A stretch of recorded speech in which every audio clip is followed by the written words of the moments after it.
Isang paalaala. Ang susunod na kabanata ay naglalaman ng mga salita at pahayag na maaaring magdulot ng takot, pangamba at pagkabahala sa mga nakikinig, lalo na sa mas nakababatang gulang. Huwag magpatuloy kung kinakailangan. Tuloy po kayo sa ika-19 na gabi ng San Telmo Society. Para sa gabing ito ay humiram muna ako ng isang kwento mula sa isang Facebook page group. Nagpaalam ako sa may-ari ng kwento kung maaari ko bang inarate ang kanyang karanasan sa isang isla sa Western Visayas. Ayoko maging kasiraan ng isla ang kwentong ito, lalo na ngayon na ang domestic tourism ay naghihingalo. Kaya napagdesisyonan kong hindi pangalanan ang mismong lugar. Napakaganda ng islang ito dahil sa kanyang mga white sand beaches at rolling hills. Ngunit ang ating kasama ay nagkaroon ng isang kakatuwang adventure sa islang ito. Narito ang kwento ni Seth.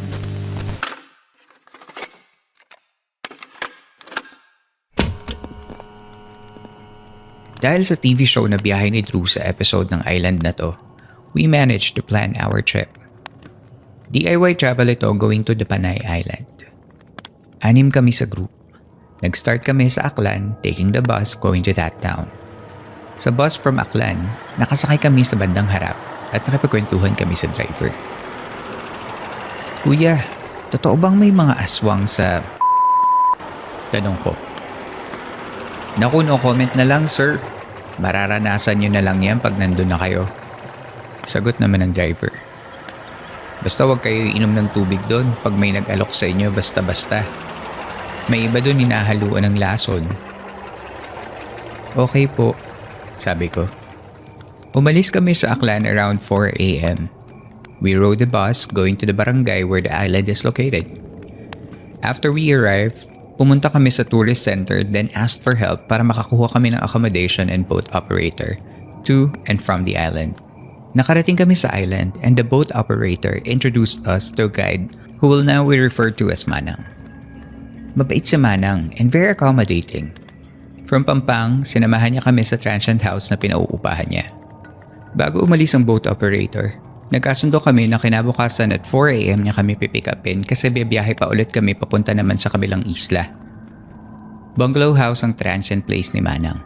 2 bedrooms at gawa siya sa kahoy. Yung usual na bahay-bahay sa mga isla. Bago ka makapasok sa loob ng bahay ay may terrace at merong malaki at mahabang mesa doon.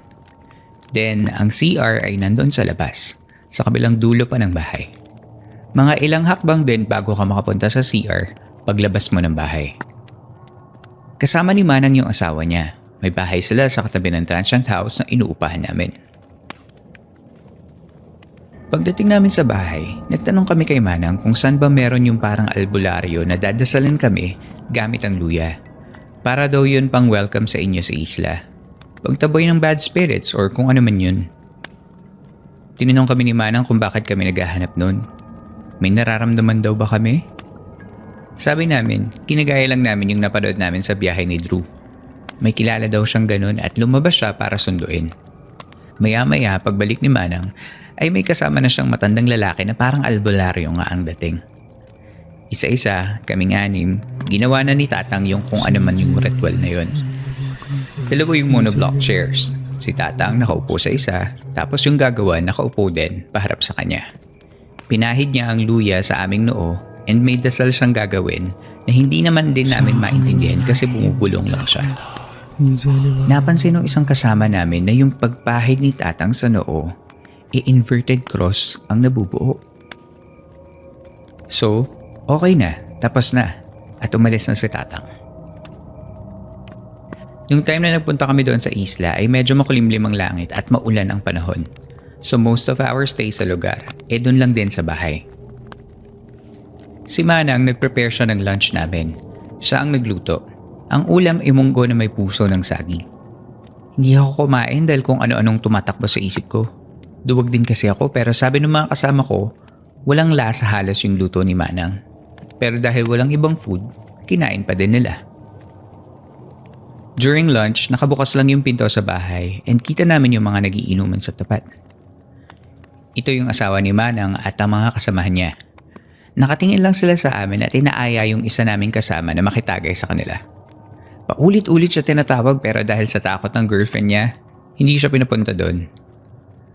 Nung hapon, nag-ikot-ikot din kami sa isla at naligo na din sa dagat.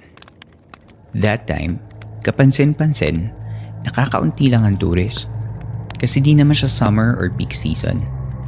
Halos kami lang din yung bisita. By the way, niremind kami ni Manang na sa gabi, walang kuryente sa buong isla. And around 9 PM yata ito nawawala. Nakalimutan ko na yung exact time. Pero meron naman silang generator. But we need to pay extra if gusto namin na magkakuryente kami sa gabi. So nagbayad na lang kami ng extra. Nung gabi na, bago kami mag-ayos at bago umuwi si Manang, sinabi namin na pakigising kami before 4 AM kasi pick up time namin yung with the boat operator. And para mabilis ang alis namin, nag-ayos na din kami ng gamit namin that night. Sabi naman ni Manang, pupuntahan niya kami before 4 AM.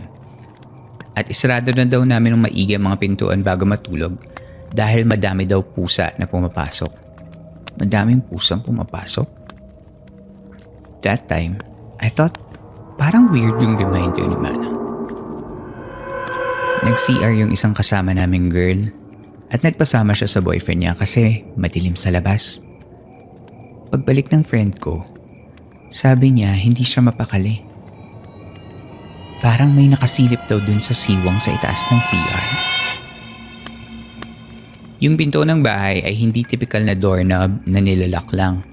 Medyo old style pa yung hawakan, yung parang pangtenga ng tasa.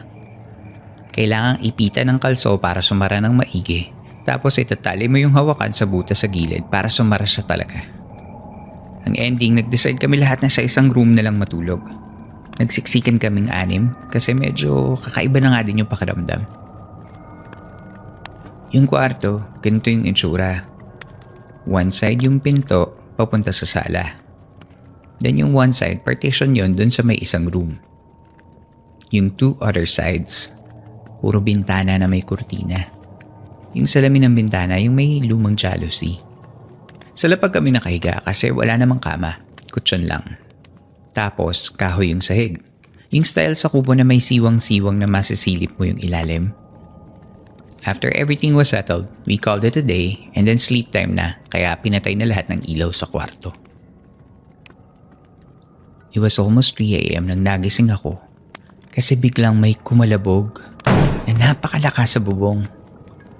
Akala mo may malaking bato na nahulog or may tao. Kinabahan ako noon kasi ang lakas talaga ng kalabog. Mga ilang minuto lang after noon, biglang nagtahulan ng napakaraming aso sa paligid ng bahay. Sabay-sabay yung mga tahol. Yung tahol nila, akala mo may kaaway sila na ewan. Galit. Nung oras na yun, kinikilabutan na ako at naghahanap na ako ng kahit anong matalas o matalim doon sa kwarto para sa kung ano man ang mangyayari sa amin. Sa isip-isip ko nun, shit, inaaswang na ba kami? Maya-maya, habang nagtatahulan ng walang tigil ang mga aso, may isang tahol akong narinig malapit sa amin. Paisa-isa lang. Yung tahol niya, yung may interval, hindi tuloy-tuloy. Hindi ko alam, parang signal. Pinakikiramdaman ko yung bubong. Walang gumagalaw, kahit kaluskos.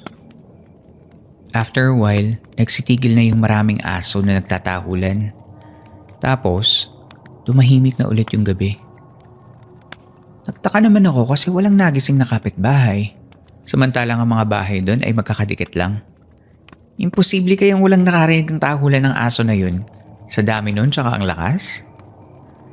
Di ba kapag may maingay na aso o pusa sa gabi sinasaway natin? Bakit doon wala? Kinalabit ko yung barkadang katabi ko. Gising din pala siya. Sabi niya, narinig din daw niya lahat. Pero wag ko na lang daw pansinin. Alam ko noon na takot na din siya.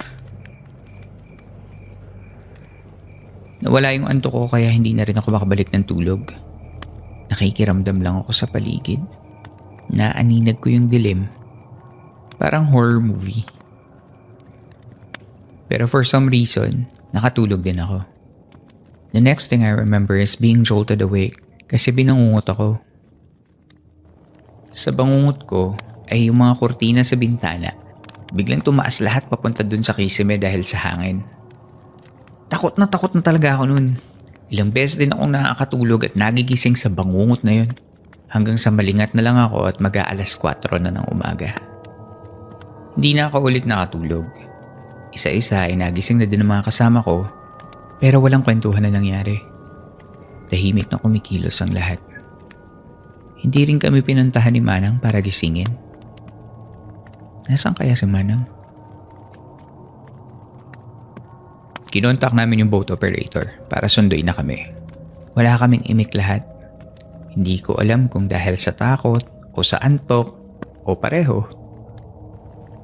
Dumating yung boat operator na maghahatid sa amin palabas ng isla. Pero hindi siya lumalapit o kumakatok dun sa bahay namin. Andun lang siya sa malayo. Mga ilang steps away dun sa terrace sa labas. Tapos fina-flash niya lang sa amin yung dala niyang flashlight. Hindi siya nagsasalita. Ilang beses namin siyang tinatawag at kinakausap. Pero hindi siya umiimik. Di rin siya lumalapit. Pina-flash niya lang yung ilaw niya. Pero alam namin na siya yun kasi namumukhaan namin siya. Wala rin siyang kasama. Dala na namin yung mga gamit namin at umalis na kami. Gusto sana namin magpaalam kay Manang kaso wala naman siya. Paglabas namin ng terrace, may nakita kaming malaking aso. Doon sa ilalim ng mesa. Wala naman yung aso na yun kahapon at kahit before kami matulog. Pero kahit hindi pinag-usapan, sabay-sabay kaming tahimik lang na humahakbang paalis ng bahay habang nakatitig lang yung malaking aso sa amin. That time, alam ko lahat kami na wiwirduhan na at walang gustong magsalita. I mean, what's going on here? Ang dami-daming aso kagabi pero wala na sila ngayon? At bakit may oversized na asong nakabantay sa terrace na to? Kaninong aso ba to? Sumipol bigla yung boat operator. Pinapasunod na kami. Sumama na lang kami habang naglalakad siya papunta kami sa Pampang. Walang imik si kuya pero sumisipol-sipol lang siya. Nakapila kami habang naglalakad. Sa may bandang likod ako, ayoko talagang lumingon dahil takot na ako noon. Feeling ko may nakatingin sa amin. Pagdating sa may Pampang, isa-isa, nagsilabasan from different sides yung mga kasama ni kuya sa boat. Nakatago lang sila at hinihintay kami. Palibot sa amin, magkakahiwalay sila. At tinuro nila kung saan kaming bangka sasakay at doon na kami nagpunta. Tahimik pa din, madilim, maalon at malakas ang hangin kasi maaga pa. Pagbalik namin sa mainland ay medyo lumiliwanag na. Maliwanag pero makulimlim pa din ang langit. Tsaka parang uulan na naman. Di na kami kinausap ni Kuya Boat Operator hanggang sa makaalis na kami. Weird nga eh. Finally, nakarating na kami sa bus station at doon na kami naghintay ng bus paalis sa barangay na yon. Nung mahimasmasan na kami at nagkausap na kami ng magkakabarkada, ang hinala namin, si Manang yung malaking aso doon sa labas ng bahay at binantayan niya kami kaya hindi niya kami nasundo ng 4 AM gaya ng napag-usapan. Napag-alaman din namin na 3 pala kaming nagising nung may kumalabog ng malakas sa bubong. Pero syempre, takot kami lahat. Napag-usapan din namin na si Kuyang Boat Operator kaya hindi siya makalapit nung sinundo niya kami dahil doon sa aso na nasa ilalim ng mesa. At parang may alam siya. Kaya hindi siguro nagsasalita si kuya at sumisipol-sipol lang siya para siguro mag-inform na paalis na kami or ewan dun sa mga nilalang na nandun sa paligid namin. End of story.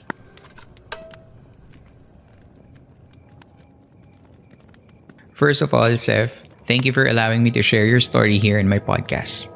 Yung una kong nabasa yung kwento mo, ang naisip ko lang, horror movie ba to? Ang haba siguro ng gabi na yun. Patong-patong yung mga weird na nangyayari and as I go on with your story, parang padami ng padami yung mga signs na nagsasabi sa akin na parang, Oh no. So ito yung mga napansin ko. First, yung disclaimer ng bus driver na, naku, no comment na lang sir, mararanasan nyo na lang yan pag nandun na kayo. I mean, that's almost a confirmation, di ba? Pero gets ko naman na you're all adults and going there is like an adventure. Plus, sabi mo nga, 6 naman kayo. So there's always strength in numbers. Second, yung quote-unquote albularyo. I admit, that sounded sketchy. Pero yun kasi yung risk in going to places na sobrang layo. You will just have to trust the people in the village at hopefully, hindi ka maloko. Third, yung ulam na niluto ni Manang na walang lasa. I've always been told that aswangs are supposedly making food without salt. Could that be it? Or medyo careful lang si Manang na mataas yung sodium level niya? Fourth, yung inaaya yung boyfriend ng isa sa mga barkada mo na uminom. That was a good move not to join. Wala namang halong kapraningan na baka kung ano na meron dun sa inumin, but just to be drunk in a strange place in the middle of nowhere is definitely not a good idea. Siyempre gusto mo na meron kang presence of mind, diba? Fifth, yung reminder ni Manang na isara ang mga pinto kasi maraming pusa. Was Manang sending you a code? I don't know. Pero if ang caretaker ng isang lugar will tell me this, hindi siguro ako matutulog. 6, yung parang merong nakasilip dun sa CR nung umalis yung friend mo. Hindi ko alam kung nasasobrahan lang ba ako sa magandang gabi bayan ng bata ako. Pero somehow napipicture ko na may nakasilip na 2 glowing eyes na nasa dilim. At hindi ko napigilang mapasigaw the first time I read that.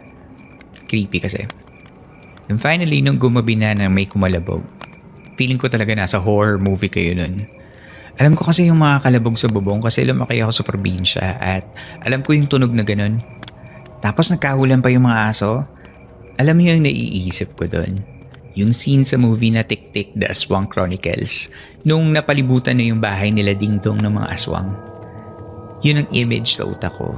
Nasa loob kayo ng isang bahay na pwedeng pasukin ng kahit ano, tapos nakakulong kayo sa isang kwarto sa isang isla na walang kuryente. Meron kayong buntis sa group nyo nun? Or sadyang napagtripan lang kayong palibutan that night? Yung theory nyo na baka si Manang is the big were-dog is very much possible. I can see that too. Pero yung dodgy boat operator na ayaw magsalita, yung puro sipol lang at sumisignal, he knows something. Pero like all ancient secrets na gaya ng aswang, I doubt na magsalita yun kahit tanungin mo. I'm glad that you got out unharmed. The lesson I learned from your story is kapag magta-travel to a secluded place, always make preparations as if your life will depend on it. Sariling source of a strong light, maybe a whistle, any form of self-defense, maybe source of sound para di naman eerie kapag sobrang tahimik. And maybe a game plan with all your travel buddies on what to do kapag napunta kayo sa mga sitwasyong gaya nito na mapapasabi kayo na nasa horror movie ba tayo? Thank you again, Seth.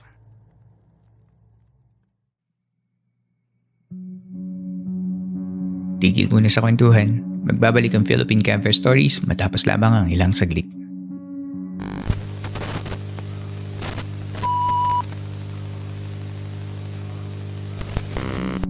Sa pagpapatuloy ng Philippine Camper Stories.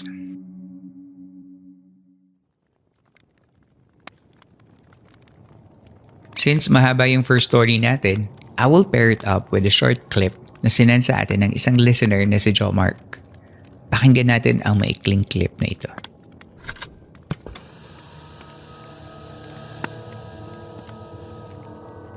Hello, magandang hapon. Wala si Joe Mark, taga Batangas. Isa kong manggagamot at ako ay isang antingero. Wala akong sinasalihan grupo pero sa aking pananaliksik na ilang taon dahil 12 years ako nagsimula ay marami akong natutunan kagaya ng mga orasyon sa gamutan, orasyon sa proteksyon, kapal kung tawagin o kung nagbibigay ng kunat is marami akong patunayan na bilang isang antingerong Pilipino na totoo ang bisa nito kung buo ang iyong paniniwala. Kagaya ko, minsan akong na-test ng hindi inaasahan. Nasuot-suot ko itong mga ito.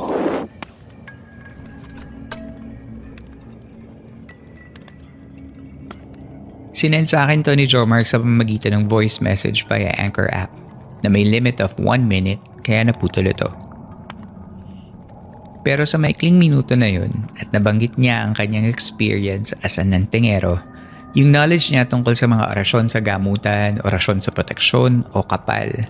Kung naiintindihan ko ng tama, si Jomar ay may healing at protection spells. At bago matapos yung voice message, sinabi niya na yung mga orasyon na yun ay nasubukan na. Jomar, kung nakikinig ka sa episode na ito, gusto ko sana makausap ka para ma-share at maintindihan ng mga listeners kung ano ang mga orasyon na ito at marinig din yung mga karanasan mo bilang manggagamot at antingero. Mas marami tuloy akong gustong malaman dahil sa narinig ko. You can reach me out via email address na campfirestoriesph@gmail.com.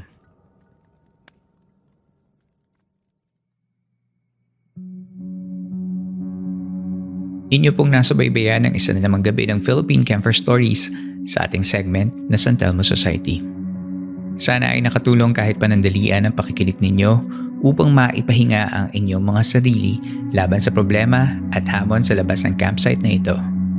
Mapapakinggan ninyo pa rin ng libre ang mga nakaraang episodes sa lahat ng major podcast platforms. Kung nais niyo maging bahagi ng podcast na ito, maaari niyong isubmit ang inyong kwento sa email address na campfirestoriesph@gmail.com at isasama natin to sa mga future episodes ng San Telmo Society. Kung hindi niyo pa na-follow ang Philippine Campfire Stories ay i-hit niyo na ang follow button sa Spotify pati na rin ang notification bell para magsilbing paalaala kapag may bago na tayong episodes. Kung nagugustuhan niyo naman ang mga kwento natin sa camp, maaari niyo akong suportahan sa pamamagitan ng Patreon at ng Ko-fi. Sisikapin kong bigyan ng extra content ang mga nagbibigay ng kanilang suporta. And I will be very happy if any of you will support the podcast in any way you can. Muli, maraming salamat po sa pakikinig ninyo. Hanggang dito na lamang po tayo ngayong gabi. At hanggang sa susunod nating kwentuhan.